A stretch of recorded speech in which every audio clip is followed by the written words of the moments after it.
Una vez más les damos una cordial bienvenida a esta nuestra última presentación de esta bendecida semana sobre el estudio del santuario, las fiestas solemnes de Jehová y su significado en el plan de salvación.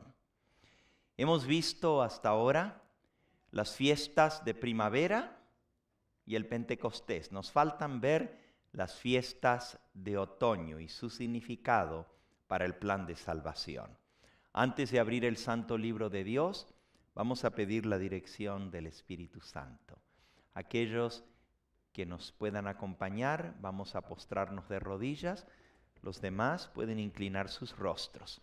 También aquellos que nos ven a través de la pantalla, únanse a nosotros en la oración para pedir que el Espíritu Santo nos guíe. Amante Dios, humildemente nos postramos ante tu presencia. Te reconocemos como nuestro Creador, nuestro Salvador, nuestro Redentor. Quedamos maravillados de ver tu plan de salvación, de ver la manera como tú, siglos antes, tenías ya todo el plan programado. Y como dice tu palabra, llegado el cumplimiento del tiempo, para cada cosa tu reloj marca el día y la hora. Te damos gracias por la revelación del santuario, por poder conocer tu camino, tu mente, la manera como tú actúas a través de este ejemplo, de esta lección objetiva que es el santuario, mediante el cual podemos comprender tu carácter, tu amor, tu misericordia y tu plan de salvación. Te pedimos que tú nos guíes en este estudio y que podamos darnos cuenta de la solemnidad del tiempo en que estamos viviendo y la necesidad de prepararnos para la cosecha final. Bendícenos pues y bendice también a aquellos que a través de la pantalla se unen a nosotros en esta hora. Lo pedimos en el nombre precioso de Jesús. Amén.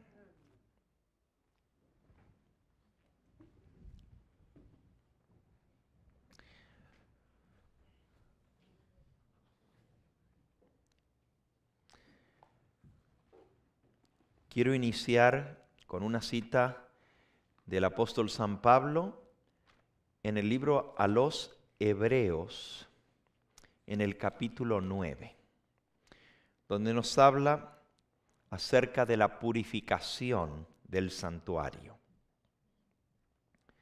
Dice en el versículo 22 en adelante: fue pues necesario. Vamos a leer desde el 22. Casi todo es purificado según la ley con sangre, y sin derramamiento de sangre no se hace remisión. Fue pues necesario que las figuras de las cosas celestiales fuesen purificadas así, pero las cosas celestiales mismas con mejores sacrificios que estos. Porque no entró Cristo en el santuario hecho de mano, figura del verdadero, sino en el cielo mismo, para presentarse ahora por nosotros ante Dios, y no para ofrecerse muchas veces, como entraba el sumo sacerdote en el lugar santísimo cada año, con sangre ajena. De otro modo le hubiera sido necesario padecer muchas veces desde el principio del mundo. Pero ahora, en la consumación de los siglos, se presentó de una vez para siempre, por el sacrificio de sí mismo, para quitar de en medio el pecado, y de la manera que está establecido para los hombres que mueran una sola vez, y después de esto el juicio, así también Cristo fue ofrecido una sola vez para llevar los pecados de muchos y aparecerá por segunda vez sin relación con el pecado para salvar a los que le esperan. Aquí nos habla de la purificación de las cosas celestiales. Para nosotros nos parece casi inverosímil que haya contaminación en el cielo.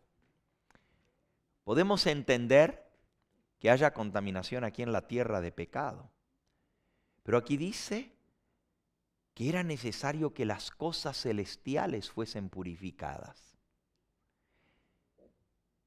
¿Y qué necesita ser limpiado o purificado en el cielo?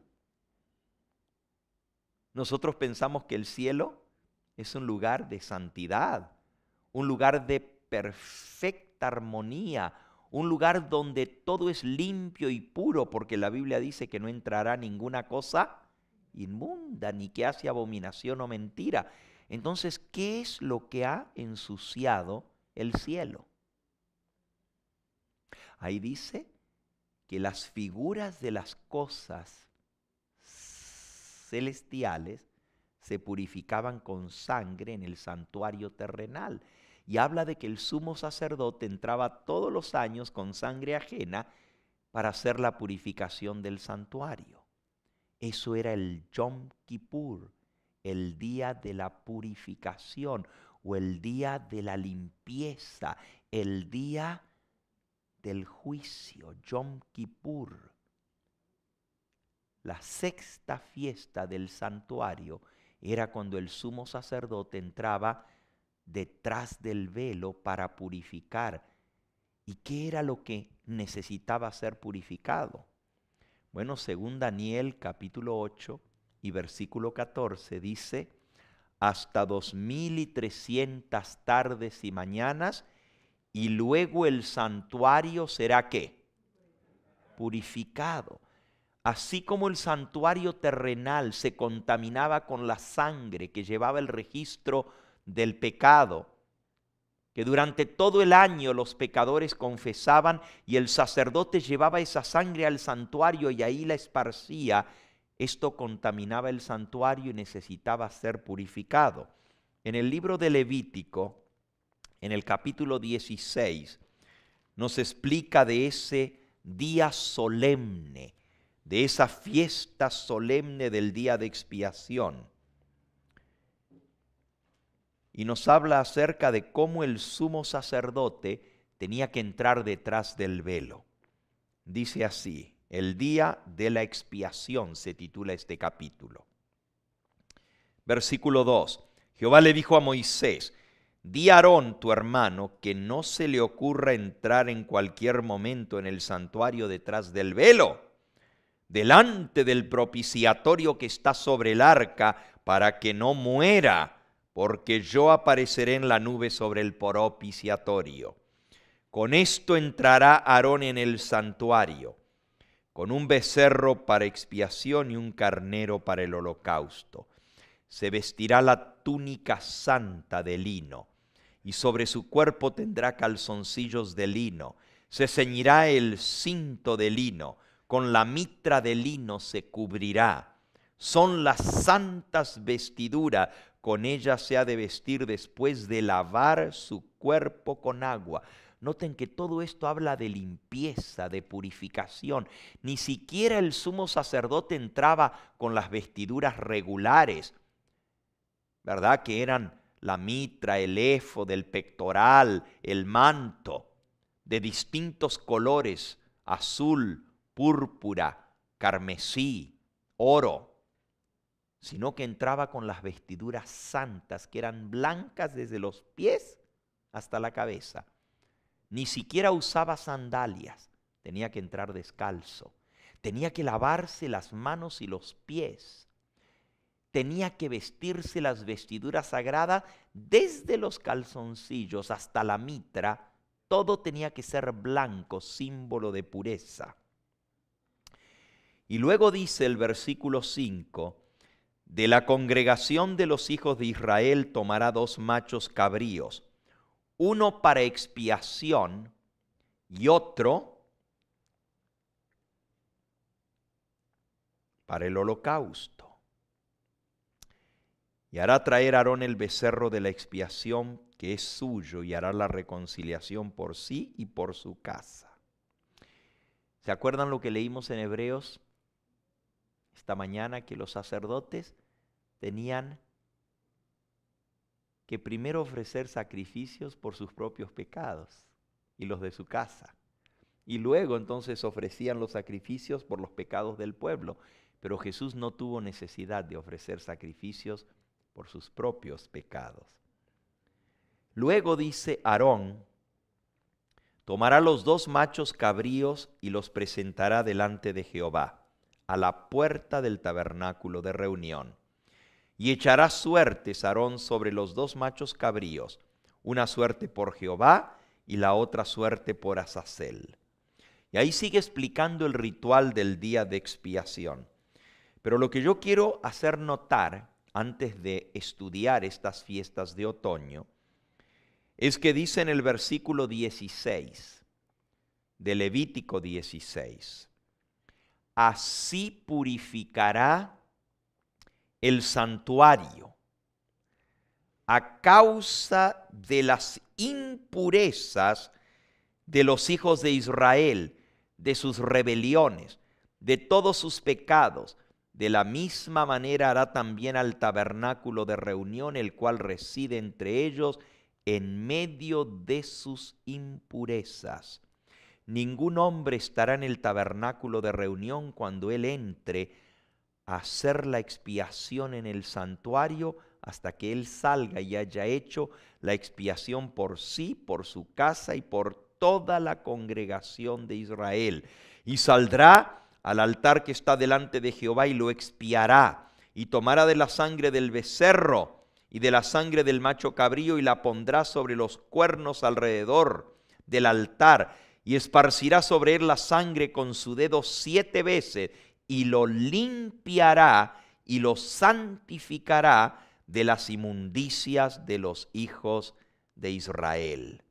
Ahora noten, esto era la purificación del santuario. ¿Y por qué necesitaba el santuario purificarse? El versículo 16 dice, a causa de las impurezas de los hijos de Israel, de todas sus rebeliones y de todos sus pecados. Lo que ensuciaba el santuario era el pecado. La sangre llevaba el registro del pecado, porque en la sangre está la vida. Y la ley transgredida demanda la vida del transgresor.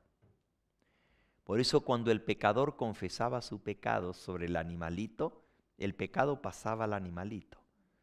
Pero ahora el animalito cargaba el pecado. Y el pecador tenía que degollar ese animal y el sacerdote tomaba la sangre y la llevaba dentro del santuario y la esparcía.